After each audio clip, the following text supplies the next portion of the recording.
Hey, Nightmare. Give me a moment. I got a special guest coming up. We are going to talk ego from the perspective of Course in Miracles. Now, other schools of psychology, other schools of spiritual psychology, as well as other spiritual traditions will have slightly different views. This is from the lens of A Course in Miracles. And there she is. This is our friend, Miss Flipper. Hello. Hello. I think everyone knows you by now. Friend, Miss Flipper, I hope. Hello. If you don't know me by now. So we get a spiritual talk and a song in one session. Okay. I didn't know I was going to get that package deal. I don't even remember what that song, where it comes from. Do you remember? If you don't know me by now, I know the song. will never, never, never know me. I know the song. Yep. Okay. But, me too, but I don't. No. I don't remember who, when, what, where. Yeah. I can figure it out real quick though, because I got Google right in front of me. I'm not going to have a talk with Miss Flipper without Google right in front of me. Okay. Well, I brought our friend. Look. Awesome. You want to actually, you want to dive in right off the bat, or you want to wait? Doesn't matter to me. We'll see What do you who think, comes Kat? on. I'm trying to read the little messages. Glad I made this squirrel sniper. Cat and Jack. Hi, Simply Red. Ask me, Law. Cat and Jack said Simply Red. This was originally by Harold Melvin and the Blue Notes, if you don't know me by now. And it was covered in the 80s by Simply Red. There you go. Good thing for Google. Cat and Jack was on it too. Hey, Heavenly Star. Hey, Stitch. Hey, Jessica. Hey, Jessica. We're having a talk with a good friend, Miss Flipper. And we're going to talk ego. But we could start everything off with breathwork, if you like. Okay, why not? How does that sound to you, Jessica? You want to start things off? Hey, Asia. Long time no see, my friend. Hey, Selma. Our friend Selma is here. Awesome. Our friend Heavenly Star has drawn me a tattoo that I'm going to get. Hi, Kat. Also me. Happy to see you. Thank you for the hint about the song. Nope, it's the same time, Debs. 1 o'clock. Every day, every single day.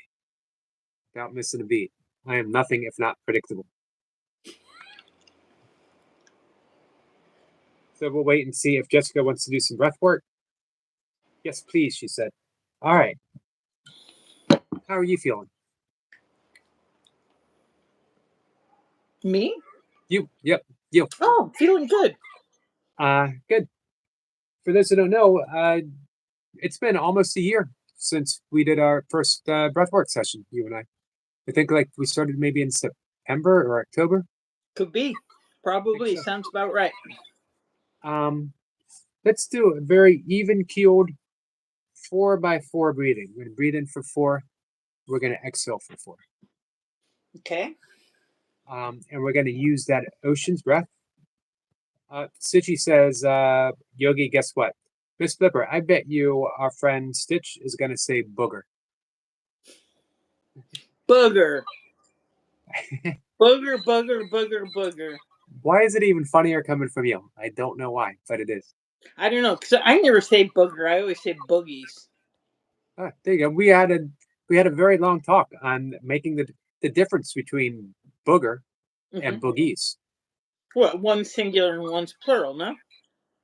You would think, but someone else says one is more solidified than the other. That a booger is more solidified than a boogie. No. Okay, I'll take your word for it. I am not an expert by far. Nor I. It's why I brought. You thought you and I were going to talk about A Course in Miracles, but nope. I did. I thought that's what I thought. We're going to do breathwork and talk about the difference between boogers and boogies. Okay. Okay. Well, actually, I already thought I would like hand it over everything to you because um I read something today. I was like looking up stuff on the ego just to see what the course said, and one of the things that it said, and it made me thought of you, was that the best way to like look at it is it's just the opposite of miracles. There you go. Yeah. And so I like since you're always like reading the principles of miracles. right. I like that. And I Yeah. just finished the 50, so I need to start on something new Oh, uh, cool. today. And I think, All as I right. was telling Kat, I think I'm going to dig through and find all my favorite prayers in the course. Oh, wow. You know, I've been writing all of them down, all of them. I'm not surprised. I'm not surprised at all. If you could hold up just for before we do breath work, hold up 1 second. The Okay. fishbowl of imperatives, and All right. this will be Oh, why I'm here's not the surprised. fishbowl. So before we do breath work, can you tell the story of the fishbowl of imperatives real quick? Yes. All right. Um, I don't consider myself a quick learner by any means, and sometimes so. After many times I've read through the text and done exercises with the workbook, I've probably done the exercises probably the fifth time or sixth time I've been through the workbook. And because of the fact that I kept reading and it seemed like I was reading things that I'd never read before, even though I knew that I had read them before. Um, but they just didn't sink in, who knows what sinks in at any given time. And so I realized there were a lot of imperatives. Imperatives are a particular kind of sentence, which is like a command, like shut up is an imperative, or close your eyes, like an order, do this, do that, think this, think that, don't think this, don't think that. And there were a lot of them. So I thought I might simplify and just extract all the instructions, the imperatives. And so that's what I did. And I put them all in a fishbowl. There you go. And Um, here's the fishbowl. and right after our breath work, we'll reach in and pull one. Okay. So, um, Four Christopher, by four, he said. 4 by 4. Could you do me a favor? Mm-hmm. Could you close your eyes? Yeah. And we're going to relax. And we're going to bring a gentle focus to the breath and just notice where we're breathing. And as we notice, we're going to bring a little shift to the breath. We're going to breathe in through the nose and out through the nose. And after 1, 2, maybe 3 breaths, we're going to introduce that ujjayi breath, that ha sound that we make. We're going to breathe in with a ha, very gentle, and out with a ha. Perfect. In through the nose and out through the nose. Very soothing, relaxing. And I'll count to 3. And we'll do our very first breath. The very first breath, we're going to breathe in for 4. We're going to notice the pause. And then we're going to exhale for 4. And I will guide you through everything. 1, 2, 3, 4. And breathing in for 1, 2, 3, 4. Exhale for 2, 3, 4. In for 1, 2, 3, 4. Exhale for 2, 3, 4. In for 1, 2, 3, 4. Exhale for 2, 3, 4. In for 1, 2, 3, 4. Exhale for 2, 3, 4. In for 1, 2, 3, 4. Exhale for 2, 3, 4. In for 1, 2, 3, 4. And exhale for 2, 3, 4. In for 1, 2, 3, 4. Exhale for 2, 3, 4. In for 1, 2, 3, 4. Exhale for 2, 3, 4. In for 1, 2, 3, 4. And exhale for 2, 3, 4. And let the breath go. Let it settle back to its natural pattern. Easy rhythm. Relax the breath flowing. And there we go. We're done. Thank you. Thank you. We'll say hi to our friend Joe. Who's here? Joe's here. And all right, I'm ready for the big bowl of fishbowl of imperatives. Okay. Yeah. Hey, RW. Then I have something to say too Hi, Anna. about the ego for Cat. I have something to say. Okay. So it says, judge not except in quietness, which is not of you. Refuse to accept anyone as without the blessing of the atonement, and bring him into it by blessing him. That's kind of a long one, huh? It is. I was looking at that slip of paper and thinking that's the biggest imperative I've ever seen. Wow. I'll try again. Okay. Judge not, except in quietness, which is not of you. I guess that's where we go with the breathing, right? Quietness, which is not of us. And then it's actually two imperatives. That's why it's so long. Refuse to accept anyone as without the blessing of the atonement. In other words, accept everybody with the blessing of atonement, and bring him into it, bring him into the atonement by blessing him. So find that holiness. Anyway, I had a thought when Kat was asking about the ego today, that a couple of days ago I had a lesson and it seemed like a really simple, like kind of almost banal lesson in the course. And it was lesson number 229. And it says, love which created me is what I am. So that sounds like really easy. Love which has created me, that's what I am. And I went into panic mode. It's just like, oh, wow, because I felt all the distance between love that created me and my perspective of Right. myself. And I could feel all of that. And so that perspective, that was all ego. Anything that was not love was ego. How many years have you been practicing the course? 20 more 30 years 30 since let's see, I have a daughter who's 34, and so she was 2, so yeah, 32 years, something like that. So imagine how freeing that should be for people to realize a course student of 30 plus years can still go into panic mode, can Oh still be yeah. can still be thrown by a lesson, and can still get drawn into the ego where we think I'm so far away from what the course is directing me. For those who have yet to practice the course, for those who've been practicing for a couple of years, cut yourself a break.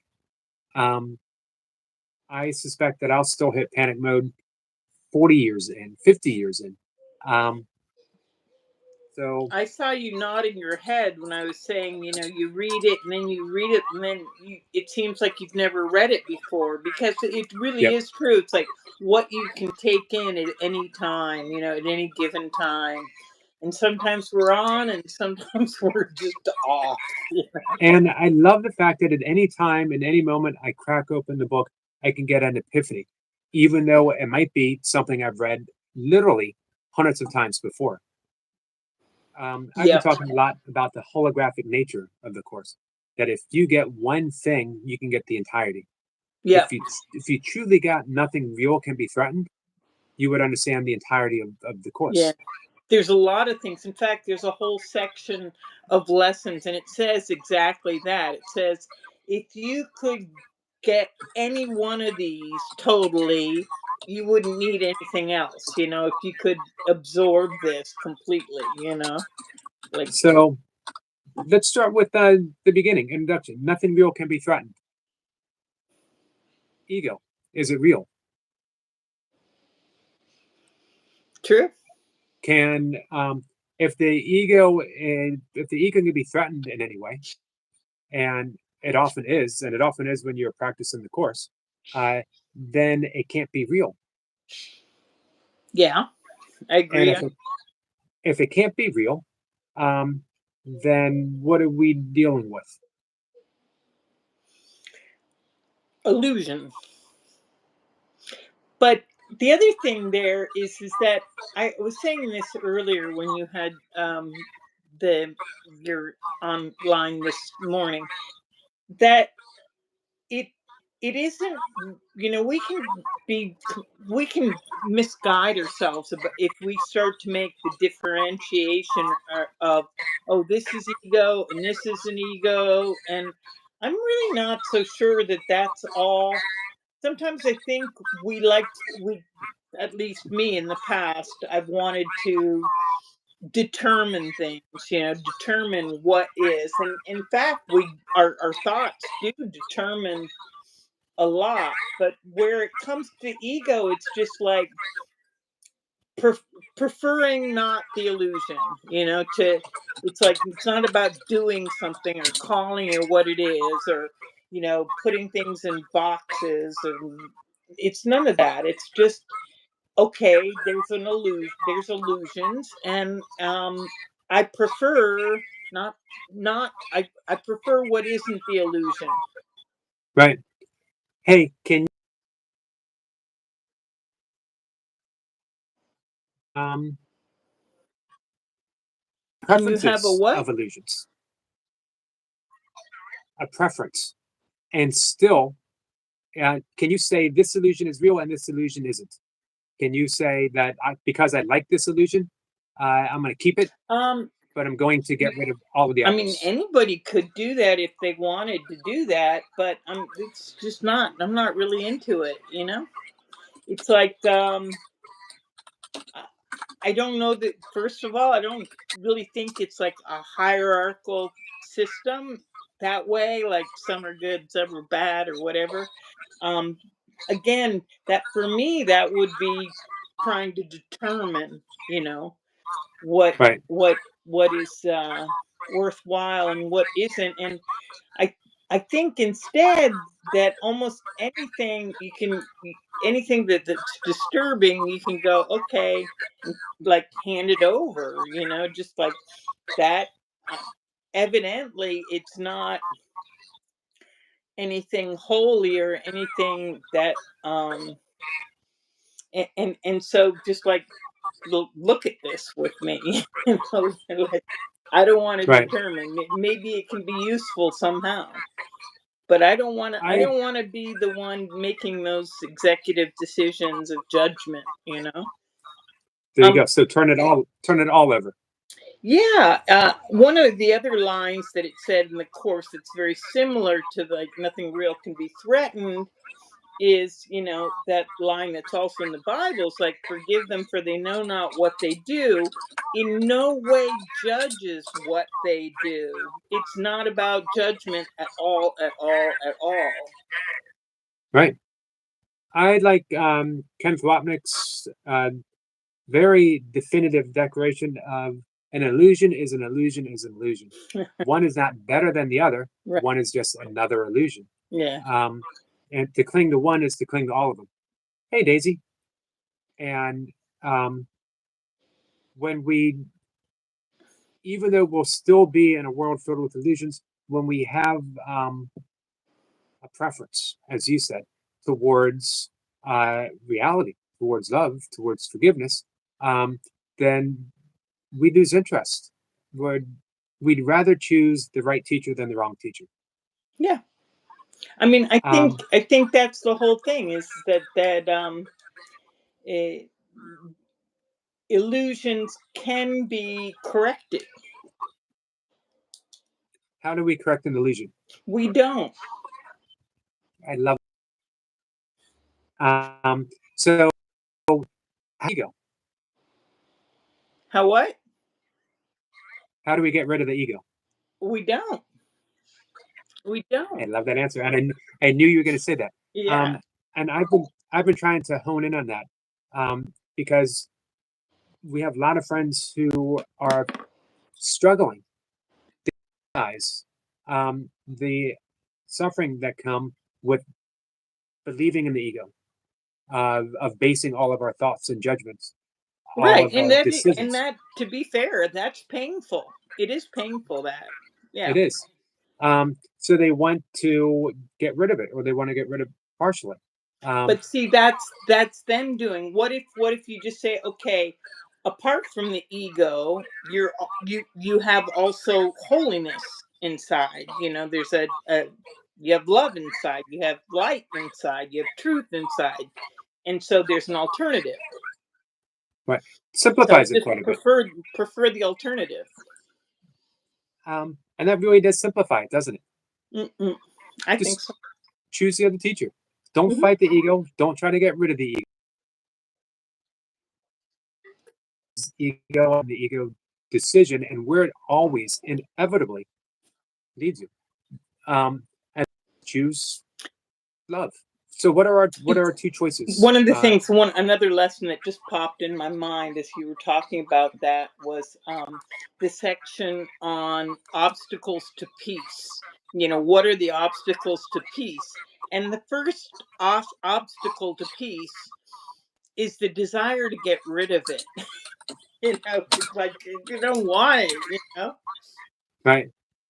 because Um, that there's a lot of it, there can be a lot of attachment to fear, to guilt, to illusions, to the ego, all that. You can be very attached to that kind of stuff.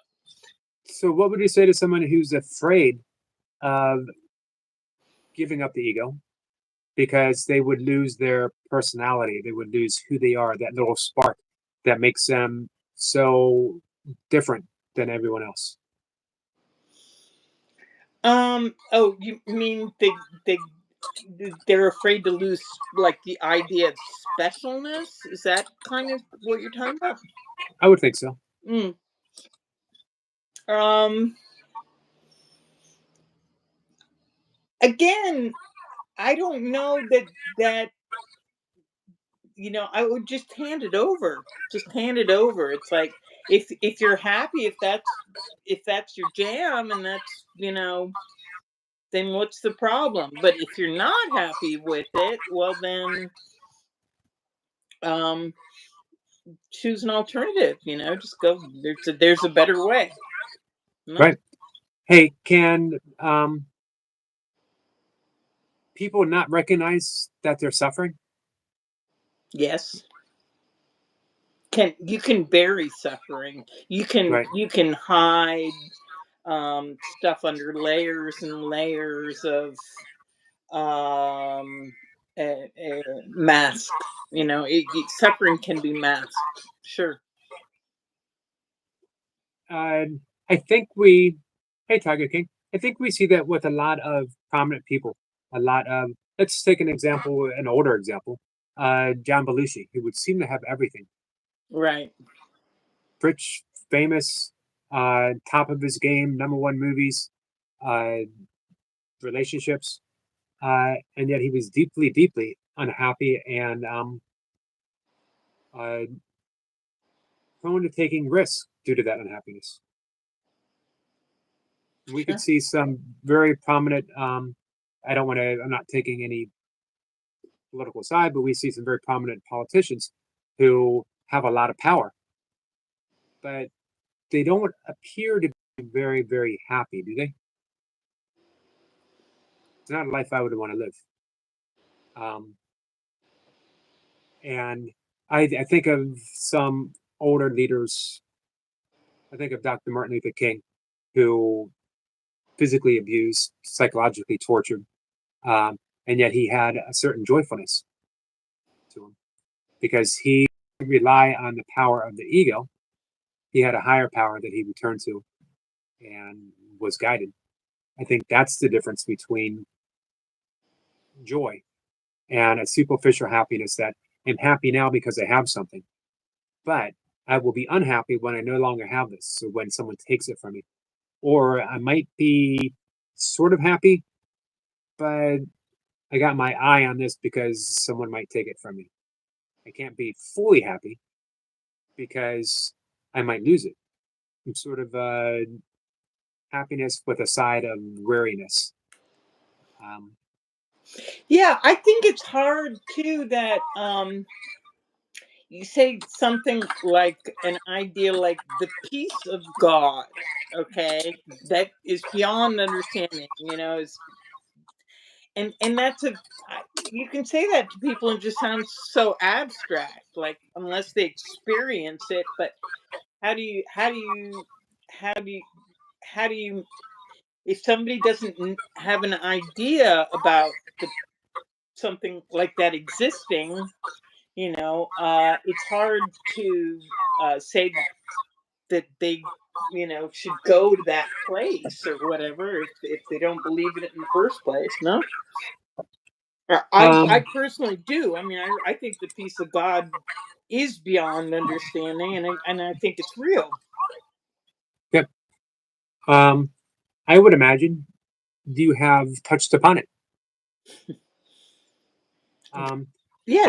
we have a question from Lee that I want to address. But All right. first, I want to say, in what you and I were talking about, a great line that I've been coming back to it quite often: "Our tolerance for pain is high, but it's not without limits." That's Um, true. Yeah. so we will cruise through life uh, with this idea of happiness, that I'm happy because I have something, I'm unhappy because I lost something. I'm happy that I might get something, I'm unhappy because I might not get something. But sooner or later, we get to the point that Bill Thetford got to. There has to be a better way.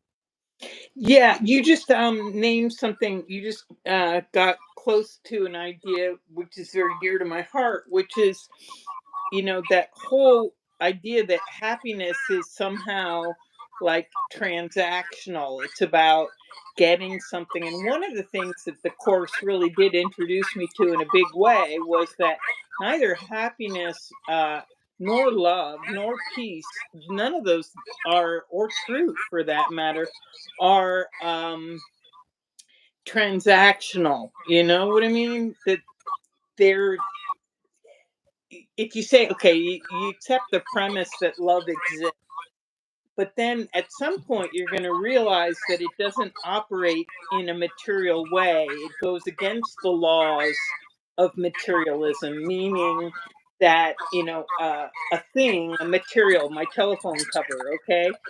So if I give you my telephone cover, then I'm down, I'm out one telephone cover. That's material, I hand it over, I have less, I and love doesn't work that way at all, nor do ideas.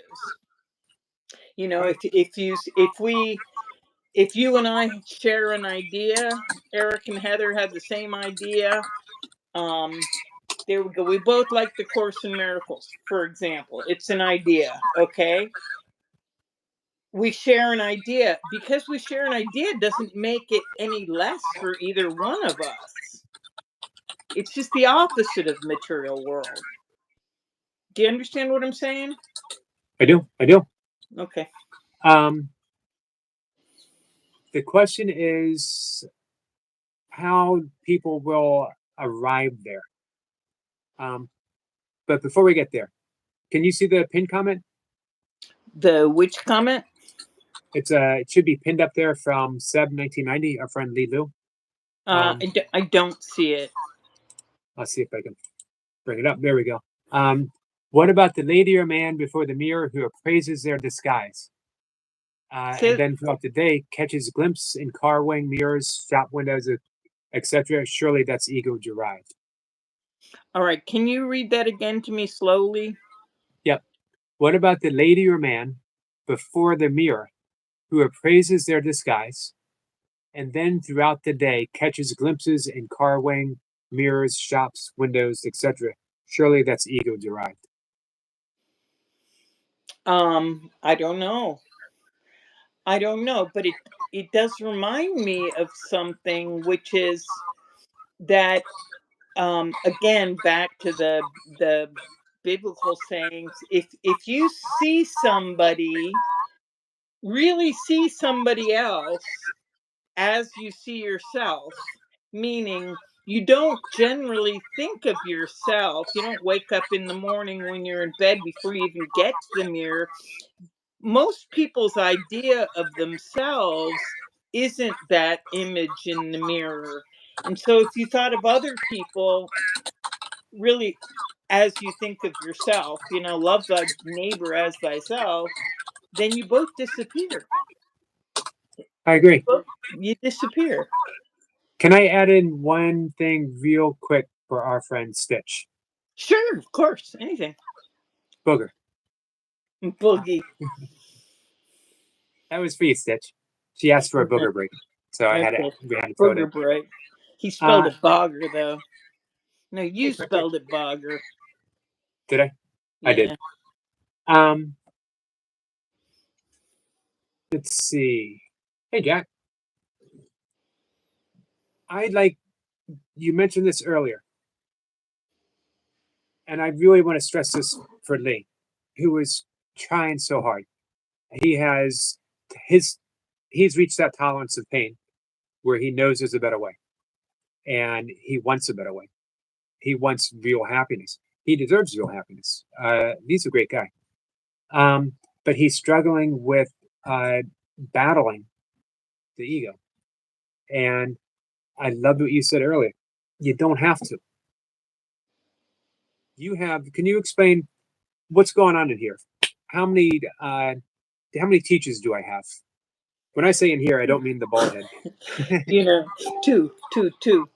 You wake up in the morning. I would suggest you wake up in the morning and you are always sharing, everybody, not this person in particular, but you eh, we're always sharing the decision making process. So, or you're sharing the decision making process of holiness and universal inspiration, or you're sharing the decision making process with the ego. So who's deciding? And that is um the whole holiness, the Holy Spirit comes on invitation. So you just go, okay, today I choose to share my decision making process with the Holy Spirit.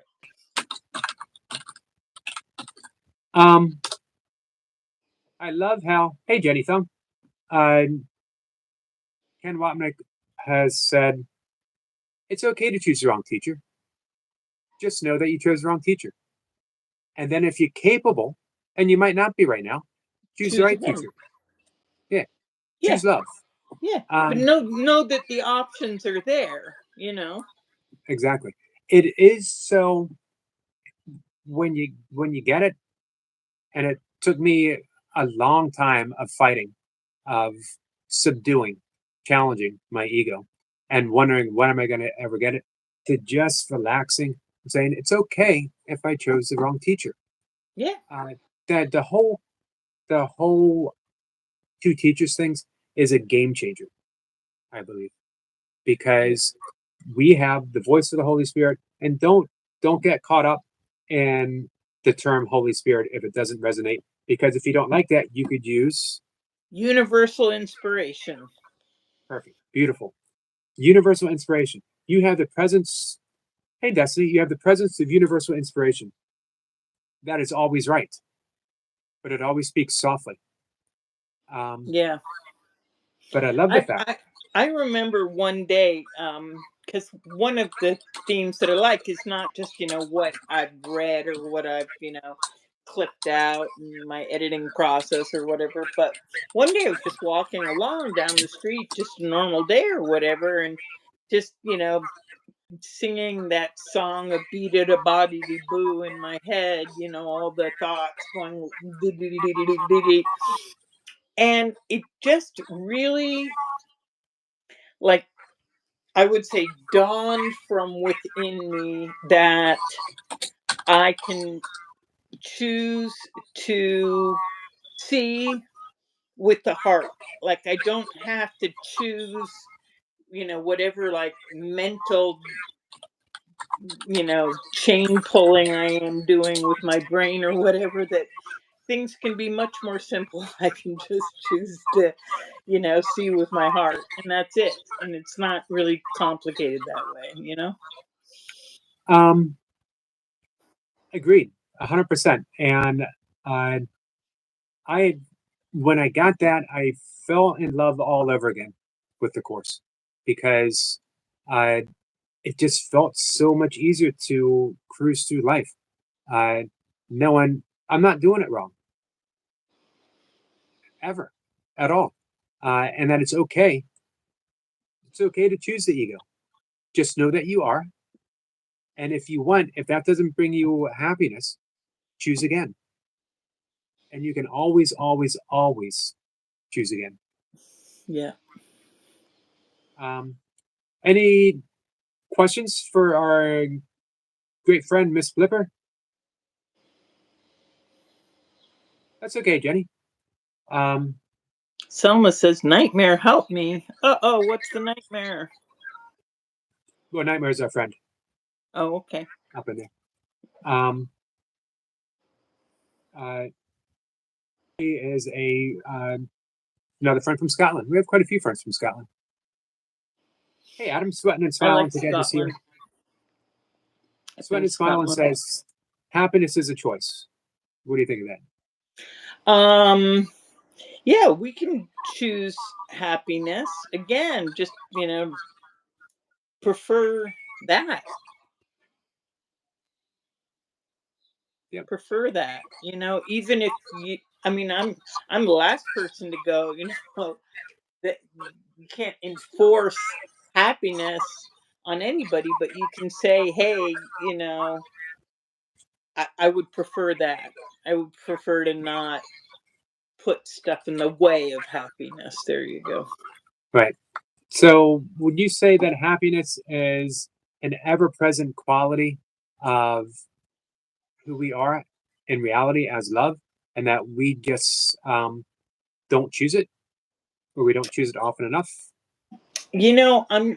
For me, we're getting into kind of dicey territory, and I'll explain why. Because I think, especially, from my own experience anyway, that we can be very confused about, we can misread and think, like you were talking about the ego before, and thinking that that's happiness, or if I have this new car I'll be happy, or if my bills are paid then I'll be happy, or we're not necessarily always clear about um ha- real happiness. The ego will tell us, I know what it is, it's this.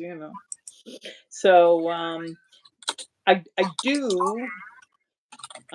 So then we get into a whole nother category, which is kind of like faith that I might not recognize happiness, but fortunately there is an inspiration that does recognize it. So even if I'm kind of got my blinders on and I'm not feeling it, I can have faith, and there can be something called grace, which allows me a window into something I might not otherwise see on my own. Um, our fellow student and teacher of A Course in Miracles, Kat and Jack, says she had asked if the ego has characteristics that are easy to identify.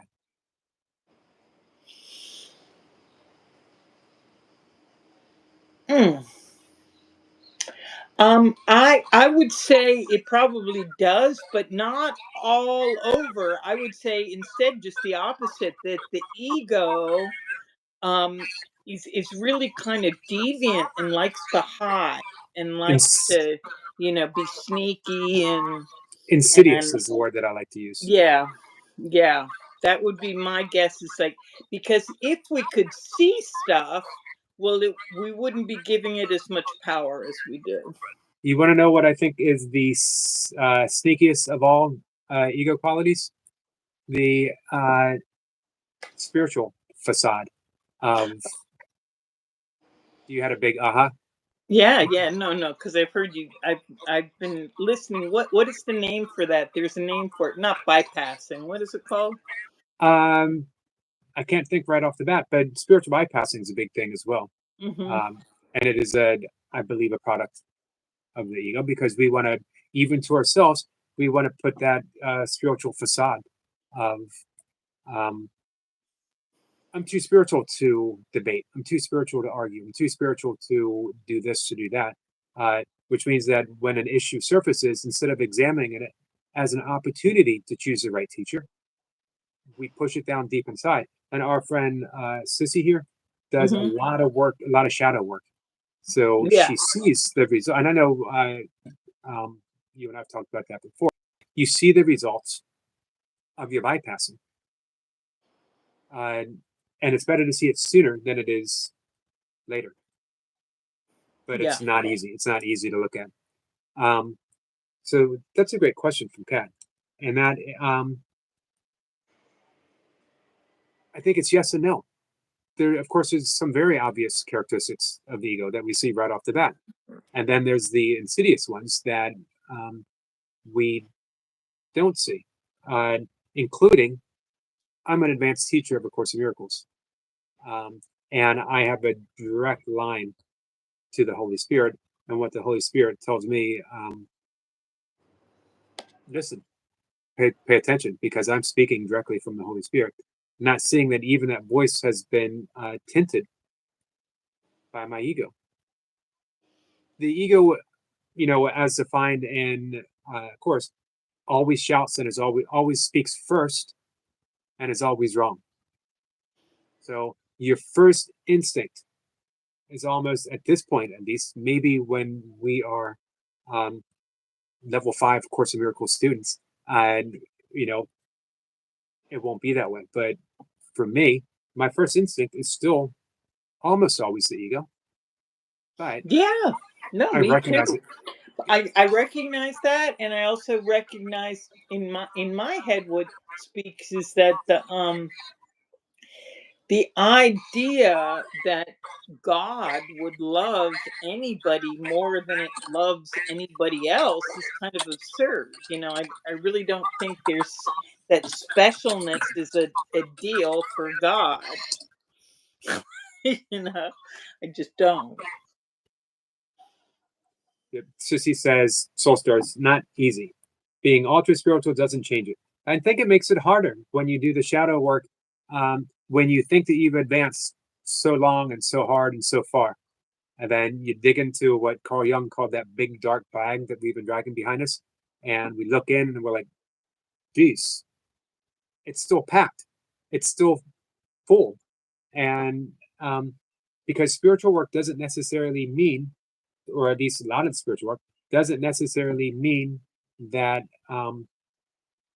we've unpacked the shadow, that we've examined our own dark side.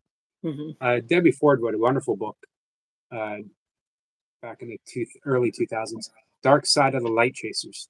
How we're chasing the light, we don't realize that we're chasing away everything that the light is supposed to examine.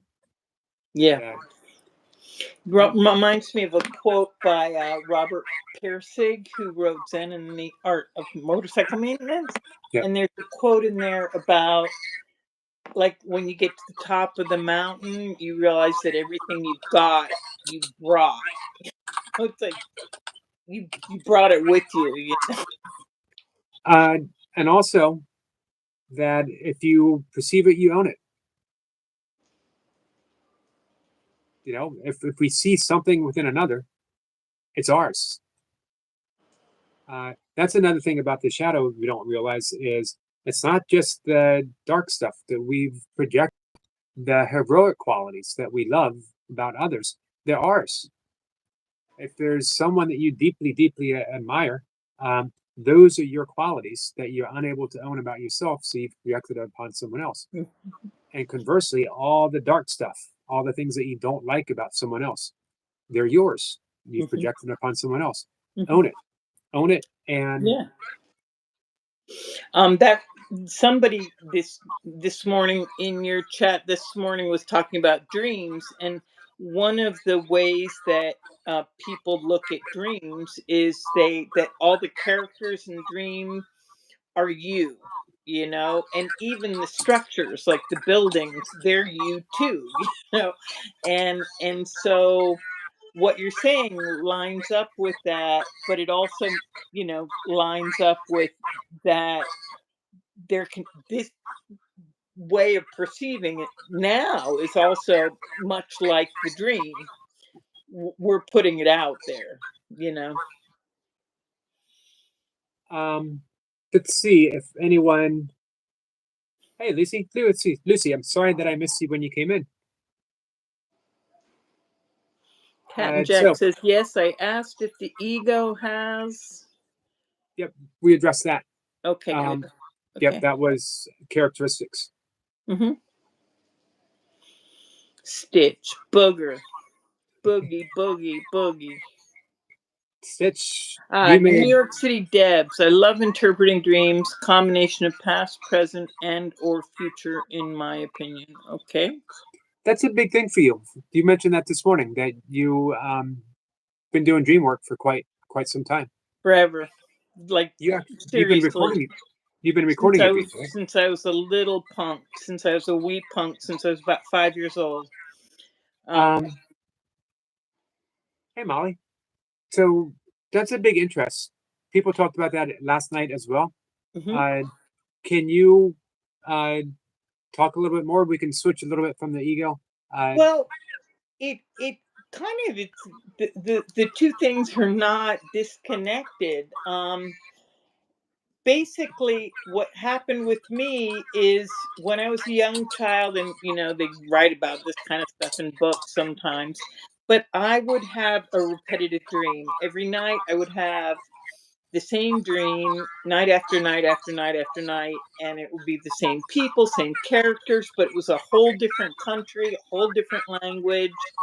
I was older, I had cousins, and basically that made me very confused waking up, because I was like, well, if I have all this same kind of stuff, meaning family and people and cousins and languages and a house where I live and the situation, what makes this any different? What I'm seeing now with my brothers and where I was living in Maryland. What makes this any different than that? What makes this any less of a dream than that? And I didn't get any good answers, and I tried to find the answers, but I was very young. So I said, I'll make myself a guinea pig, because nobody knows.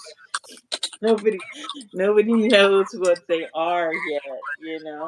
But I guess with time, the thing I got into was, okay, who's asking the question? That was the interesting part, not this dreaminess right now or the dream that I had last night, but who's the dreamer? Who's doing the dreaming? Who's that? And that's behind all the ego stuff, Who's the dreamer is an important question from Ramana Maharshi. Oh, yeah. His form of self-inquiry is, who am I? Who am I? And when you realize the illusory nature of life as we know it, the dreamlike quality, then who is the dreamer? Hey, our friend Jenny says she's feeling low. It says, Yogi, please make Miss Pipper. Oh, Nightmare says, Yogi, please make Miss Pipper a regular guest. Very interesting. She has a standing invitation. But our friend Jenny Thong asked if I would ask you if you could say a prayer for her. She's feeling down. Oh wow. Okay, who are we saying a prayer for? Jenny Thong. Jenny Thong. Jenny Thong. For Jenny Thong, the light um, comes through, and the spark of light that is in her heart arrives in her mind and gives her joy. Thank you. I made a mistake. It was actually Tiger King, but the prayer, Tiger King. you did the prayer, but the prayer is the same. I give it to all of you anyway. Yeah. Tiger King, that was my fault because the chat jumped Mhm. as I was reading the comment. I apologize. No worries. Tiger King Um, is a great name, by the way. it is.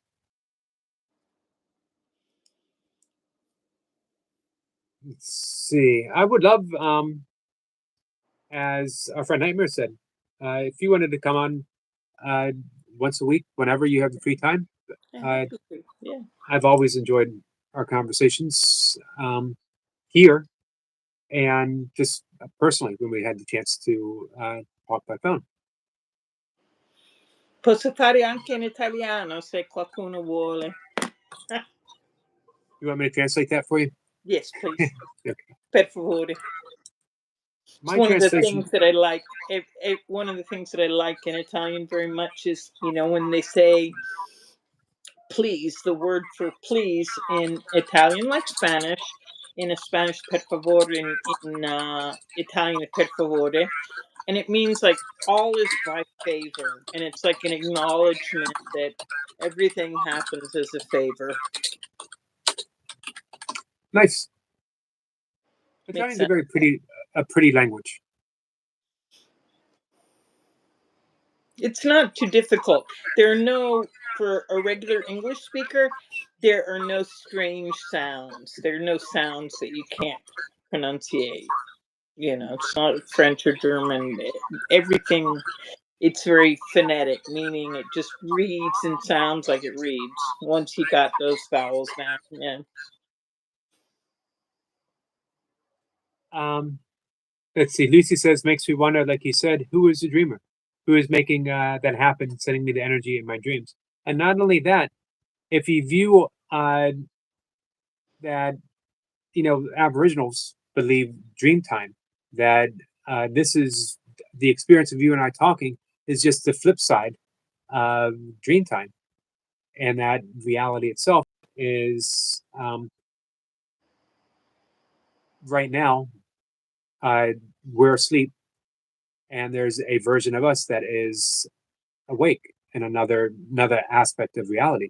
So when you view this life, there's a way of lucid awakening uh, where we look in the mirror and we ask, am I dreaming? Every time you go by a mirror, ask, am I dreaming? And then you start, one, you find out the illusory nature of this world. And two, you start to question the loud validity of what we think and do. And we no longer quite take it so seriously. That just because I think it doesn't necessarily make it so. Just because I'm having a thought. That's true, but also that it like lets you know that you're thinking this. This is something that you're thinking. Like those scripts, we wrote those scripts and we write those scripts, and we can be aware that we're writing scripts. Especially that's helpful when you don't like whatever the script is. It was like, okay, well, I guess I should rewrite that part. It's kind of like people looking at the past and people not liking the past. Okay, fair enough. There's trauma and shit happens, but it's also what are we doing with it now? And right now we have a choice to look, how we wish to look at it. I guess what I'm saying is there are dimensions and dimensions. I like that. Let's see. So, questions on ego, guys? Questions of dream work? Questions on Kabbalah for our friend Miss Flipper, who Oh has yeah. as long. What have you studied longer, Kabbalah or the course? I would say first dreams, and then the course, and then Kabbalah. Yeah.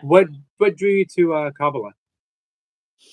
Um, a neighbor. A neighbor. Yeah. Looking. I guess I was looking at. Um, yeah, I just read books. A neighbor had written some books, and uh, I was interested in. I've always been interested in that part of history, the time of 2,000 years ago, and um, oral tradition as opposed to biblical written tradition, and that big Mediterranean mishmash of the Jews and the Greeks and the Egyptians and Turkey and you know all kinds of strange stuff that goes on in this kind of part of the world, in all parts of the world really. But um so it's a study, it's a way of organizing information. A lot of people think that Jesus was a Kabbalist.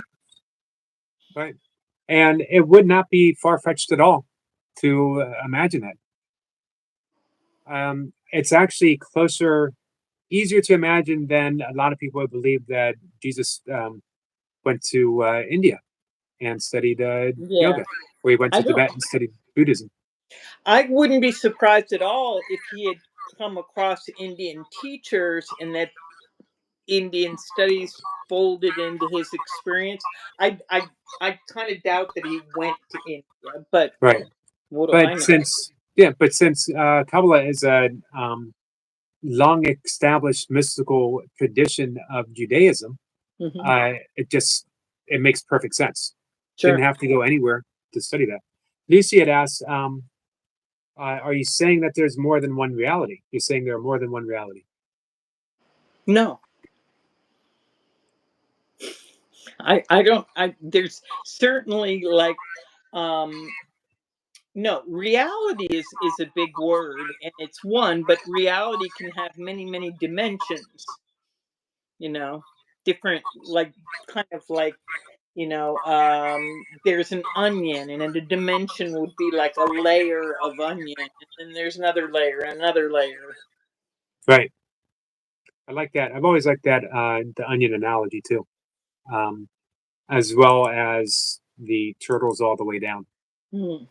I always liked, what was it that, because you said, what was it? You said that Kenneth Wapnick said an illusion is an illusion is an illusion.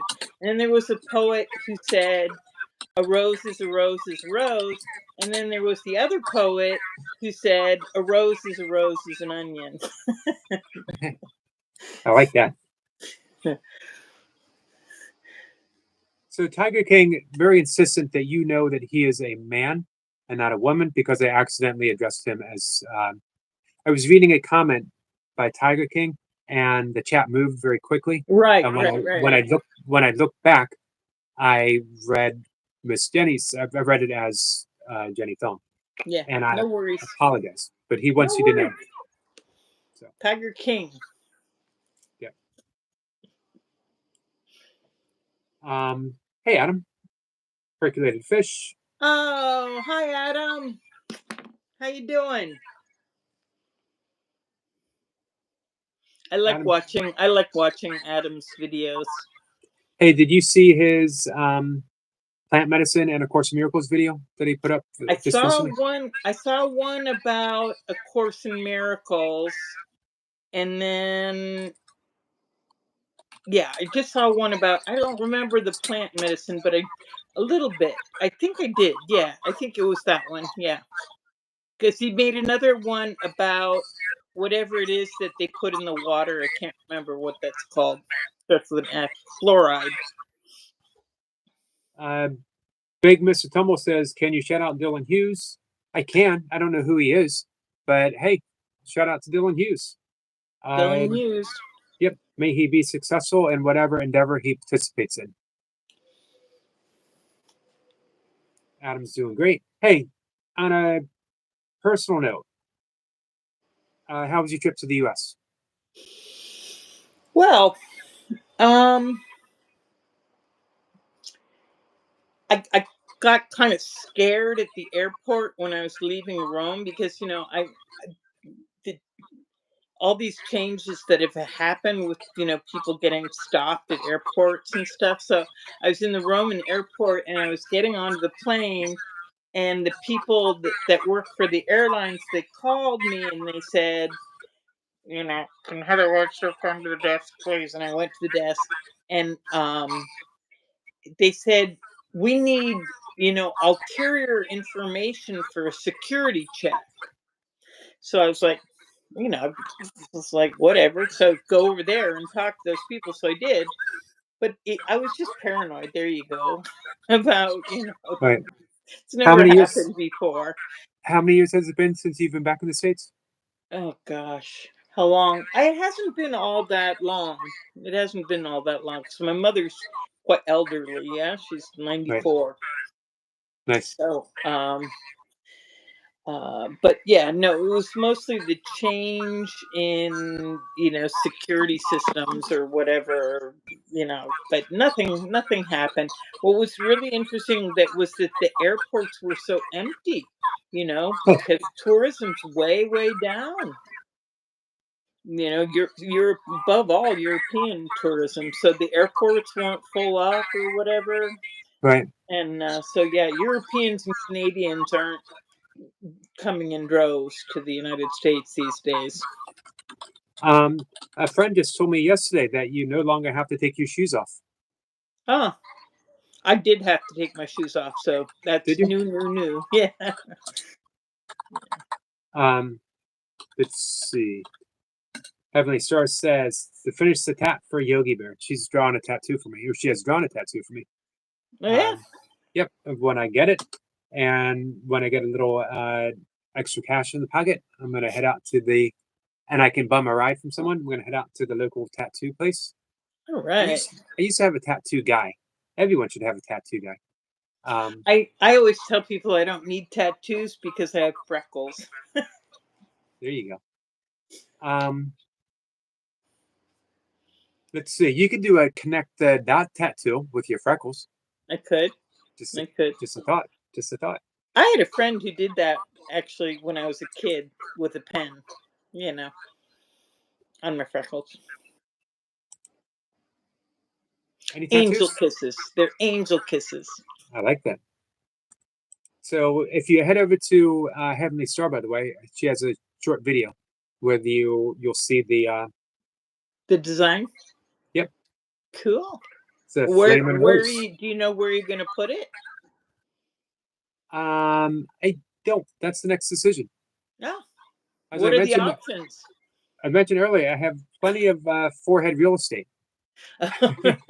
There you go. Um, let's see. I have a little. I actually have the elf on the back of my neck, very small. Um, so I got room on the upper back of my neck, maybe the center of my back. Um, but maybe I'll do a poll. Let That's a people good. decide. This is life in the virtual world. Hand over every decision. Uh, Let me be your canvas. yes.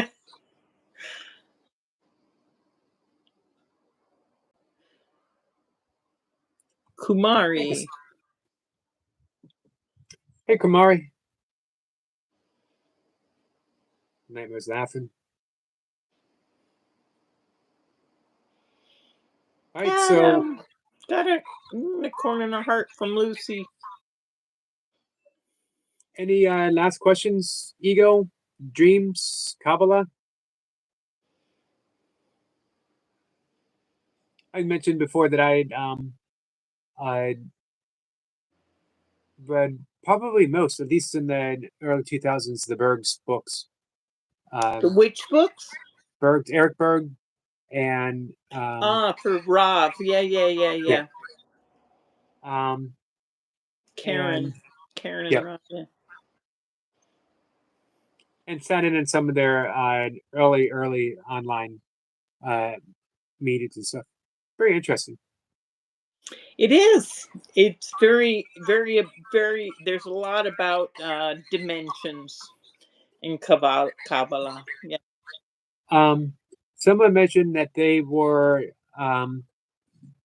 offered it Kabbalah Light for the masses. What do you think of that? I think it's true. One moment. Turning on the light.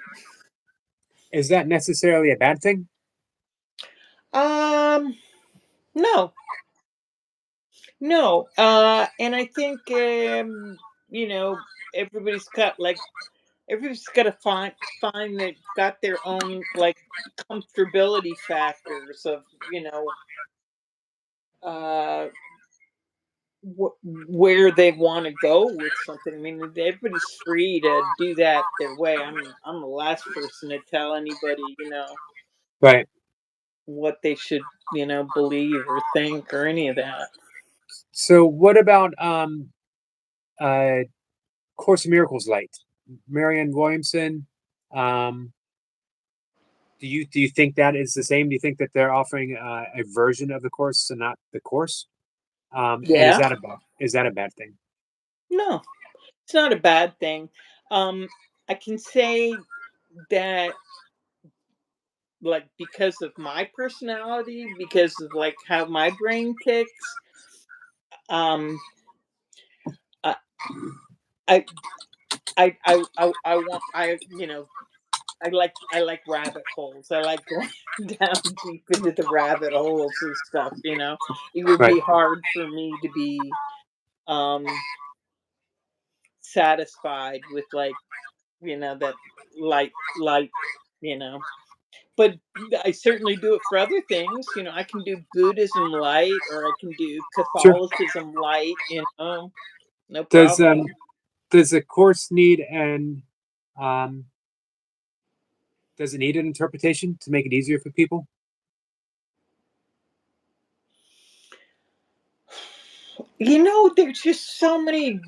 There's so many variables. Some people don't like the language, that's for sure. Some people just don't um like the language. And to be fair, I've struggled with some of the language too, and it's very it almost sounds like it was translated from a language that has masculine and feminine. There's no women in the Course in Miracles. It's all like sons and boys and fathers and brothers, and it's like so it means that I always have to somehow adjust it to change it. Like, is this talking about me, or is it, So I don't know how much of that was intentional. So yeah, the Right. language isn't for everybody. Um yeah, and I do like reading um other people's, not their interpretation, but their story of how the course came into their life and how it affected their life, and them putting the course in their own unique language, but the message is the same. Mhm, Jerry Jabowski is a perfect example of that. mhm, He was a very early course student, one of the first. mhm, Um, and if you read Love is Letting Go of Fear, he presents what he believes are 12 core lessons. mhm. And he doesn't say this is a replacement for the course, but he says this could be a place for you. And it could be, if you're not interested in the course, it could be just enough for you to be happier. Yeah, And you know what? Learning how to be a little happier in a harsh world is no small thing. right. I would not begrudge that to Mhm, anyone. I wouldn't say you're not a true student. mhm, You're only doing 12 lessons. There's supposed to be 365 lessons. Come mhm, back to me when you get the mhm, other mhm. 358. I'm going to send you a link that you may or may not be interested in. It's this guy is named Wanako, and he lives in Austria, but he speaks English. And he has, for a long time, done a channel called, I think it's called the Holy Spirit's Curriculum. That's what he calls it. And all he does, like once a week on Mondays or something is he interviews somebody else who's a course student somewhere in the world, like anywhere in the world, like this, right? And gets their take on what, how they came across, what they pulled out of it, what it means to them, what their thing is on it. And that's his whole thing, that he's done that for ages. Wonderful. We're going to wrap up in a minute. I want to ask you a couple more questions, at least one more. So All right. then, who's your favorite course student to read? Who's your favorite course teacher?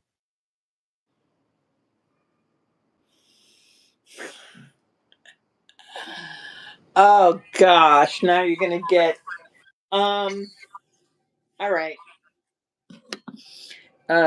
No, I just like, I don't have a favorite teacher other than the Holy Spirit. Of Really course. don't. Okay, I like that answer. And I've heard other people say that Holy Spirit's the only teacher you really need. In the end, it is. In fact, I mean, it could be inside. I mean, it's inside you. It's inside me. It's inside all of us, as far as I'm concerned. So here's a question: Can the Holy Spirit talk to us through a book or voice of another?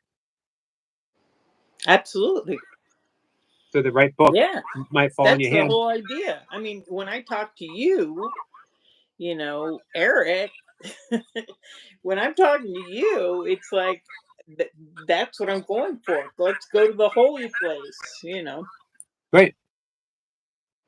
I mean, and I think that, I believe that goes both ways. I mean, I think when Of course. you're talking to me, that's what you're looking Yeah. at. Hey, and Where's the kindness? Where's the learning? Where's the growth? Where's the happiness? Where's the struggle even? Yeah. Sure. And we could actually say digging into the big fishbowl of the Holy Spirit, because you're literally getting the voice of the Holy Spirit.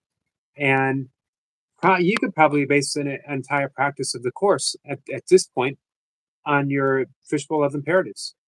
You could get quiet and reach in, and what you need would be given.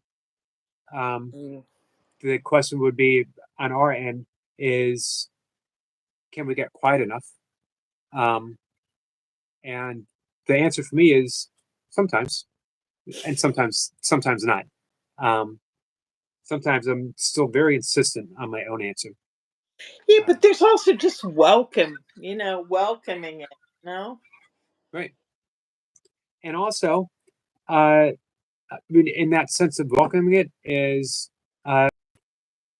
show me what this that is right now, whatever that might be. What is it you want me to learn? Why is this appearing? You're something is coming through you, which is really interesting to me, is that if you think of the Holy Spirit like another person, right?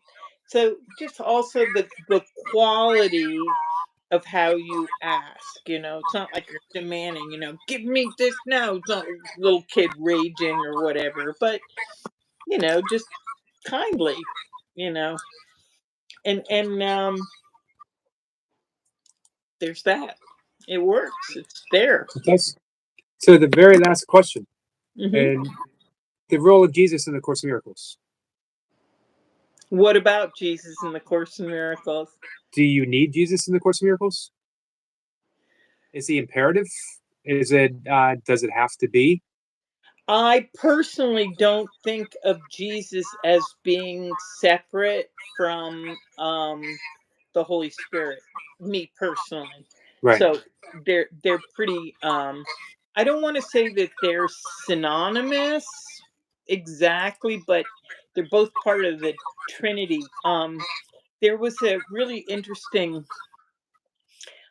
mystic, and no, if you get this, Eric, I'll be so happy. Please. There's a mystic. Her name's Julian of Norwich. Okay. Yep. Catholic mystic. She's the first published English writer woman ever. And she had a thought about the Trinity, which was that, like, the Father was I can. It's like the power, I can, right? And then the Holy Spirit was I desire, you know.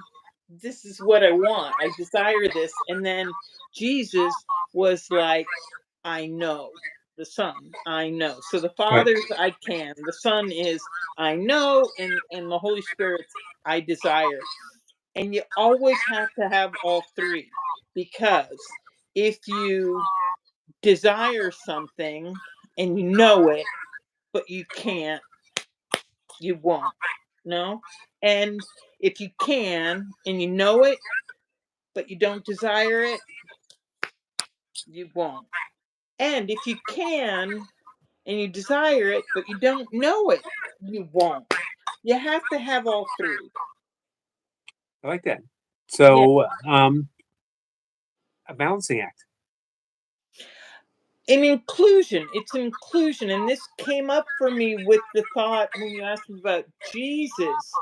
Um, like I said, I think if Jesus was knowledge and the Holy Spirit was desire and God was, power, can do, you just need all three. So Sure. I wouldn't want to exclude any of those factors. Right.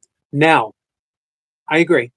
And it took me a while to Hmm. come around to Jesus because of leaving the Catholic Church and not wanting to step back in that in any way. I was uh, a full blown yogi, and I could approach the Course in Miracles as a path of yoga, bhakti yoga, which is the yoga of devotion, and I Hmm. could easily, as well as jhana yoga, which is the yoga of self inquiry, I Hmm. could easily see that.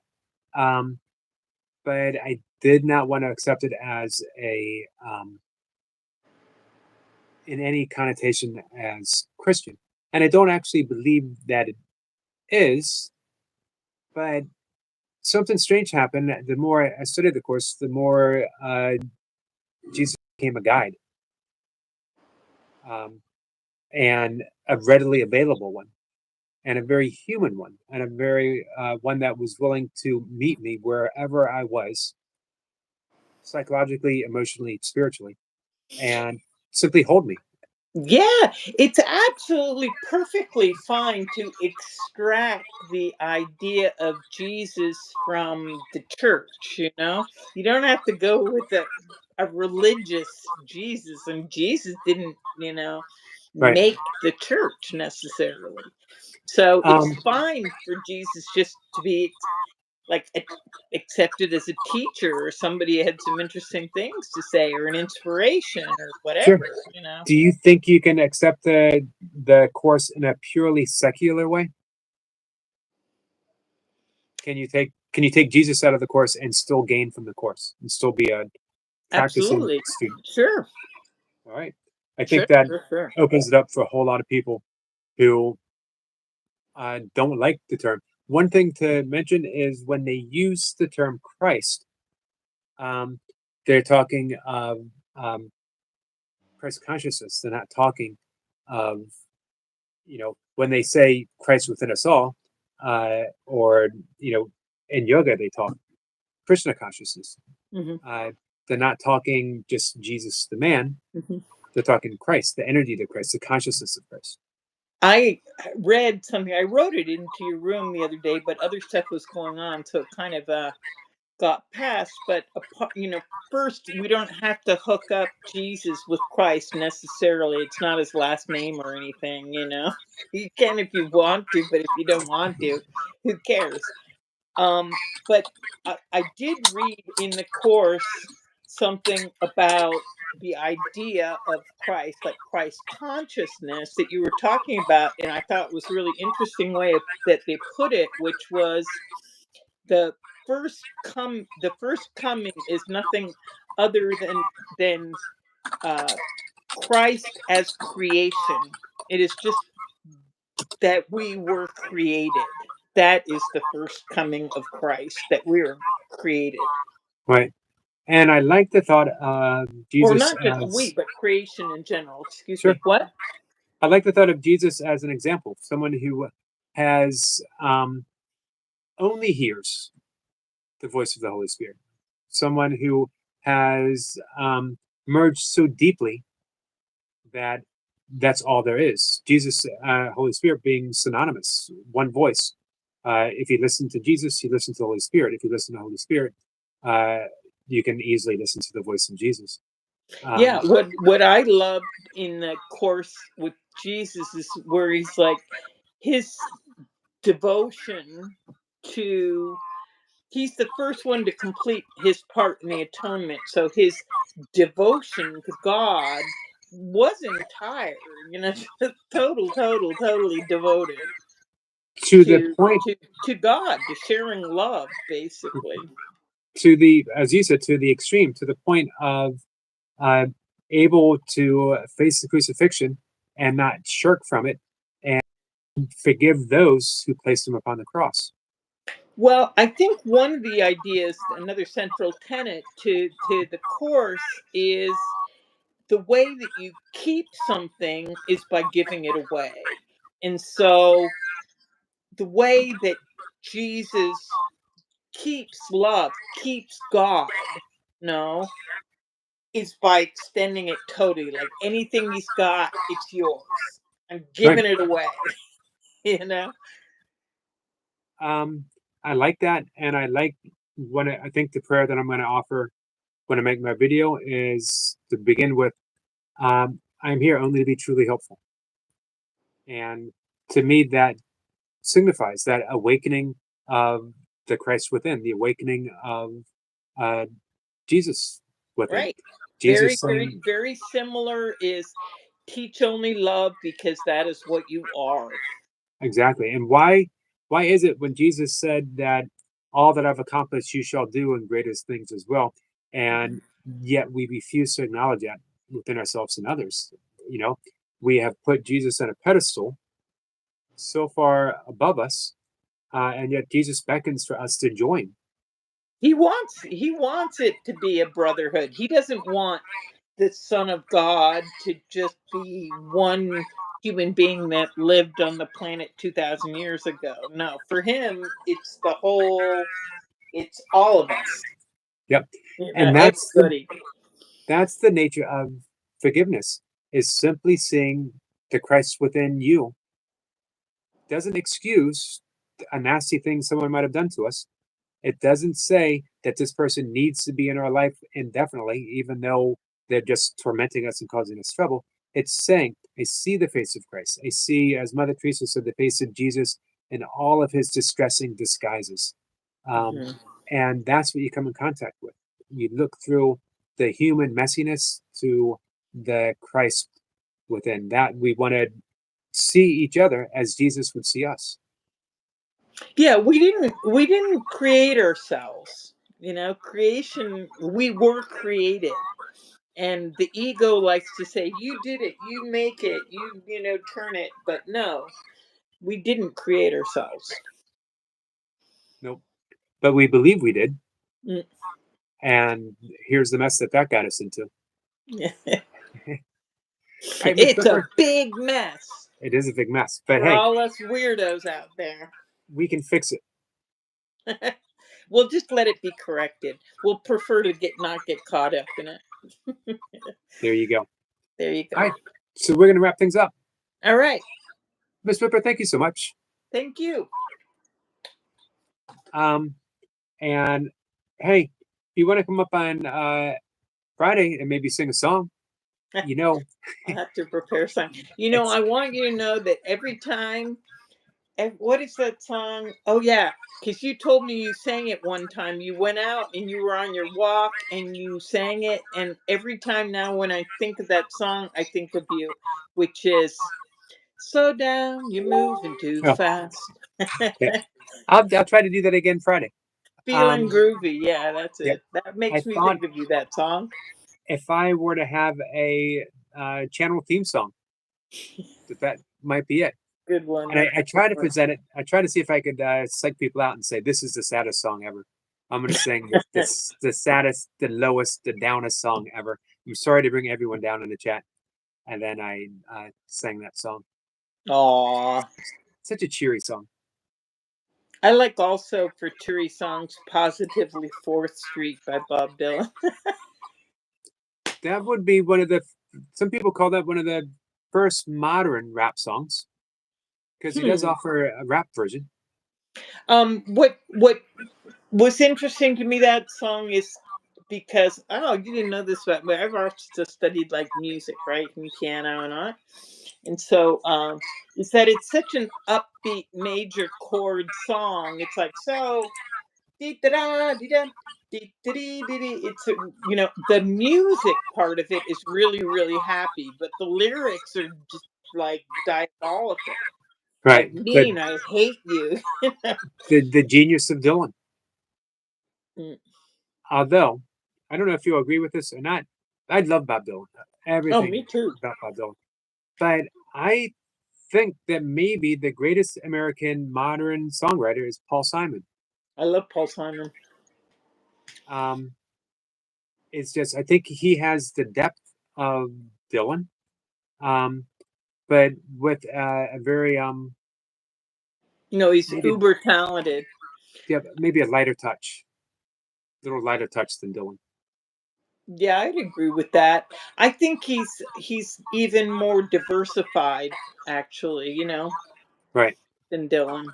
Exactly. You almost always know what to get from a Dylan song. Mm-hmm. But I saw a concert. I had a free concert after the Twin Towers. Paul Simon went on a free worldwide tour, and he came to Rome and he played for 4 hours straight, like out in a park for free, and it was just ridiculous. It was like totally great, over the top. I saw Paul Simon in '91. That was the Graceland tour. It's pretty awesome. Duncan, don't you have somebody named Duncan who comes to your room? No. Yep, Duncan Walsh. Yeah. Yep. Is he here? No, probably not. No, because it makes me think of that song, Lincoln Duncan Right. by Paul Simon. Gotcha. All right. All right. We go. Again, thank you so much. Buonasera a tutti, grazie. Stavi bene? Pope Bob? Yep. New Happy Place says Paul Simon is incredible. He certainly is. All right, guys, I'll be back in about 3 hours. Sissy is going to be, Soulstar is going to be live in just a little bit if anyone wants a place to hang out. And she has a wonderful message. So I hope to see people there. Thank you again. Bye-bye. Love you. Bye. Love you guys. Love you too. Bye.